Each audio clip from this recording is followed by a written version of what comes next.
আসসালামু আলাইকুম। হ্যালো বন্ধুরা, তোমরা কেমন আছো? আশা করি তোমরা ভালো আছো। আমি আলহামদুলিল্লাহ ভালো আছি। আমার শখের কিচেনে তোমাদের সবাইকে স্বাগতম। প্রতিদিনের মতো আবারও একটি রেসিপি নিয়ে আসলাম। বেগুন বাহারি করতে খাইতে অসাধারণ, কিন্তু করতে অনেক সহজ। আমি একদম সহজভাবে তোমাদের দেখানোর চেষ্টা করেছি। প্রথম থেকে শেষ পর্যন্ত দেখবা। চলো শুরু করি। আমি প্রথমে একটা বেগুন পরিষ্কার করে ধুয়ে নিয়েছি।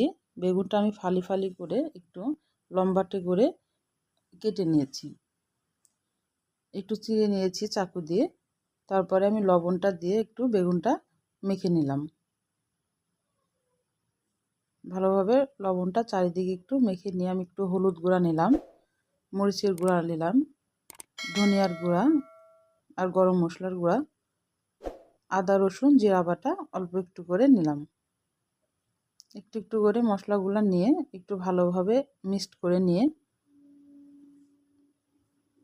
এবার বেগুনের গায়ের সঙ্গে ভালোভাবে মিশিয়ে দেব।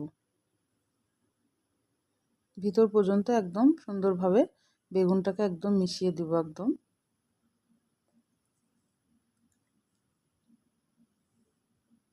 করতে একদম সহজ, কিন্তু খাইতে অসাধারণ। অনেক সুন্দর লাগে, অনেক মজা লাগে খাইতে এই বেগুন বাহারিটা।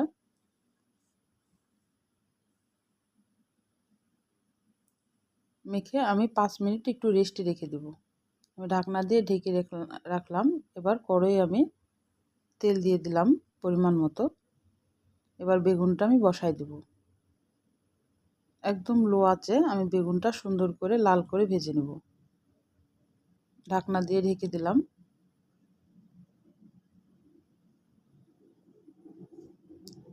এবার লাল লাল করে এপাট ওপাট করে বেগুনটা একটু সুন্দর করে ভেজে নিতে হবে।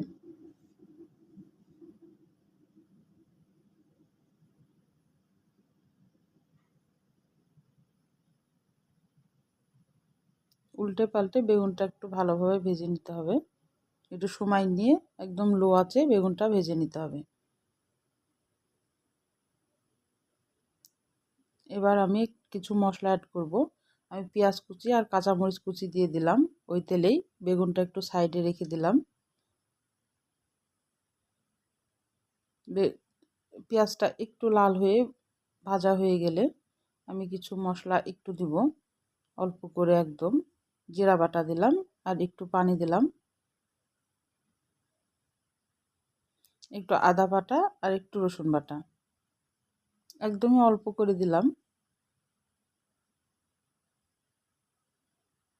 দিয়ে এবার ভালোভাবে বেগুনের সঙ্গে মিশিয়ে নিব।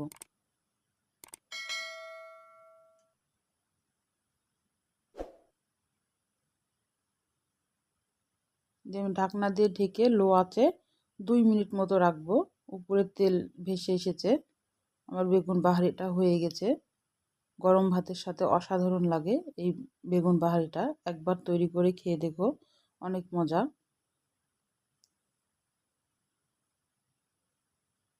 আর আমার রান্নার যদি কোনো অংশই তোমাদের ভালো লাগে, প্লিজ আমার চ্যানেলটাকে সাবস্ক্রাইব করে দিও, একটা লাইক দিও আর শেয়ার করে দিও, আর একটা ছোট্ট কমেন্ট করে জানাও আমার রান্নাগুলো কেমন লাগে।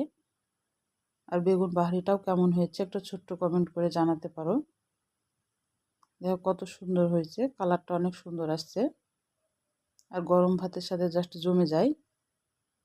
তাহলে আজকের মতো বিদায় নিলাম। আবার কোনো রেসিপির সাথে হাজির হব। তোমরা সুস্থ থাকবা, ভালো থাকবা, পরিবারের খেয়াল রাখবা। আল্লাহ হাফেজ।